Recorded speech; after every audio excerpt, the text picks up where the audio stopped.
theory about how they're gonna do this, and I brought this up on stream a couple weeks ago now, is I don't think we will get Iron Man, Hulk, all those characters anytime soon and in like the form that we expect.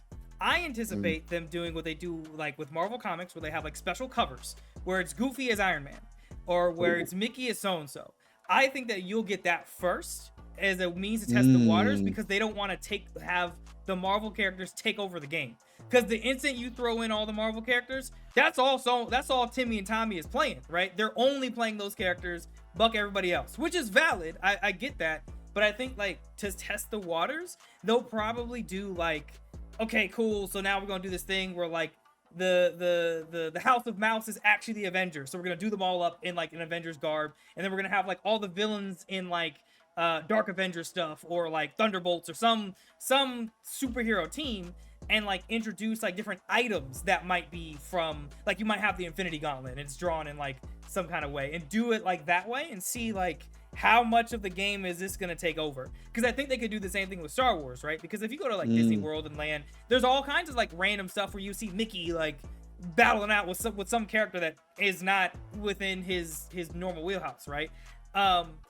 I think that personally, I think that's how they'll start, and that's also be the way for them to skirt around the licensing stuff, right? They're not gonna have to worry about conflicting or whatever, because it's just like, it's our stuff, we just do it in the likeness of, and we just kind of have some fun and see how crazy we can get. And then maybe what they do is they take that enchanted rare of the Goofy and say, okay, cool, it's now officially Iron Man, but it's the enchanted rare, you got to go hunt for it, right? And like really kind of like make it feel special.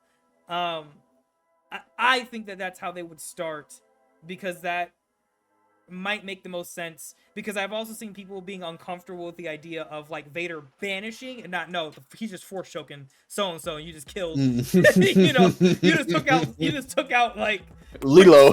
Yeah, Lilo with a force push. Like that's a little. I'm gonna make this striking declaration now. Everything you just said, you need to put behind a paywall, because if that ends up coming to fruition 2 years down the line, you're going to need to take credit for that.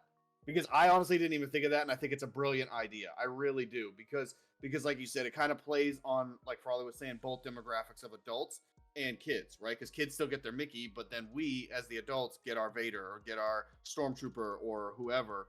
You know, and I think that's a really cool idea. I think the prevailing fact is, and this is why I think this game is, like, unless they just royally screwed up, this game cannot fail, because they have so many things that they can pull from. Like, you guys were just talking Kingdom Hearts. I get the Fantasia vibe every time I look at this game. So, like, there's so many avenues that they can go, and they've already proven just in this first set alone, not only do you have Aladdin, you have multiple versions of Aladdin, you have multiple versions of Scar, you have multiple versions of Simba, and, you know, Elsa and Aurora, and like all of these like very notable characters. They threw in a couple obscure ones. There's no way that they don't have plans for so many just like quote unquote Disney related characters before they even touch Marvel and Star Wars. Like Adrian was saying, if they ever do down the line in those type of variations.